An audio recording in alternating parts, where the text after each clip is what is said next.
Hi, it's Neil Gordon, and this is On the Bright Side, which is a production of the Acton Boxborough United Way. Those of us here at the Discovery Museum are working with the United Way to help bring stories about lots of folks doing important and valuable things for our community. And so today we're really fortunate to have Nicole Sheehan, who's a resident of Boxborough, and she's got an interesting story to share with us all today as well. So Nicole, welcome. Thanks for having me. So, Nicole, I hear you've been doing some work with the Acton Food Pantry. Can you tell us about that? Sure. Basically, somebody had posted on Facebook that the Acton Food Pantry was looking for egg cartons, and I just gave them a call and asked them what else they needed. And they had told me that they weren't able to get a lot of their regular goods from the Greater Boston Food Bank because the need had gone up so suddenly that they weren't giving out to the local communities as much or at all a lot of the things that the local communities needed.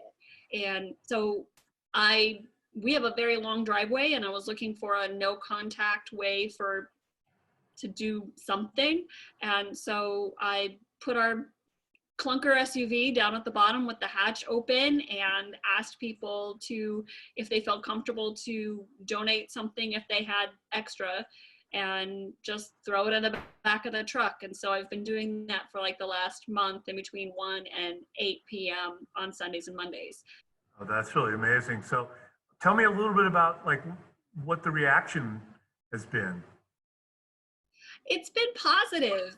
People are happy to have a no contact way of being able to give and do stuff. And I've been getting some good emails from people about thanks for doing this, or we can't do it this week, but we'll get you next time, and those kinds of things. So if there has been negative, I haven't heard. I can't imagine there being anybody who's got a problem with this. Sounds like a really fabulous thing. Do you know anything about the overall situation at the food bank, what their demand has looked like and things like that?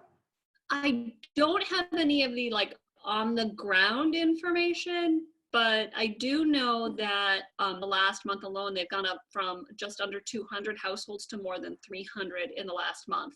So wow. The need is definitely extreme. Yeah, well, that's really great for you to get involved and get your neighbors and friends involved. That's really fabulous. Have there been other things in Boxborough you've been engaged in, or is this a new thing, and what prompted it for you? I know for me, feeling the need to do something was kind of eating at me. I know I have this ability to do things, but I'm being told to stay home. And so this for me was something where I had a little sense of, I'm doing something to help. It's I might not be on the front lines, but I can do something. That's really fabulous. I imagine there are lots of people out there like you are looking for ways to help. So how could they help this project? How could they help the food pantry? Well, they have donation points around lots of different places, and they're taking donations in the food form as well as in monetary form on their website. So you can definitely do that. And anybody is welcome to donate to the food pantry in any way that they can.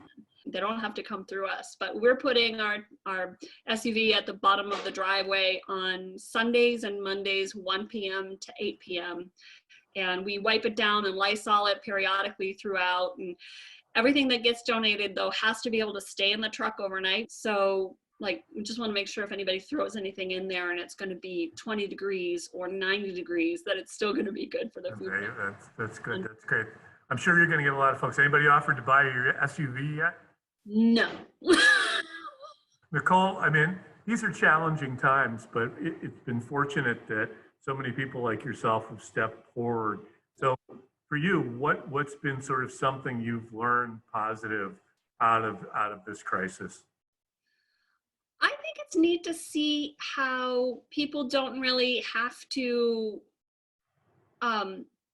be super involved in high profile ways, like the people who are making masks. I can't sew. I failed that section of home ec in 8th grade. I don't even own a sewing machine. So this is something I can do in order to make a positive difference. And that actually seeing that tangible, every little bit counts like seeing the birthday parades and those kinds of things, those local little homegrown ways that people are helping keep each other's spirits up, even from social distance. Yeah.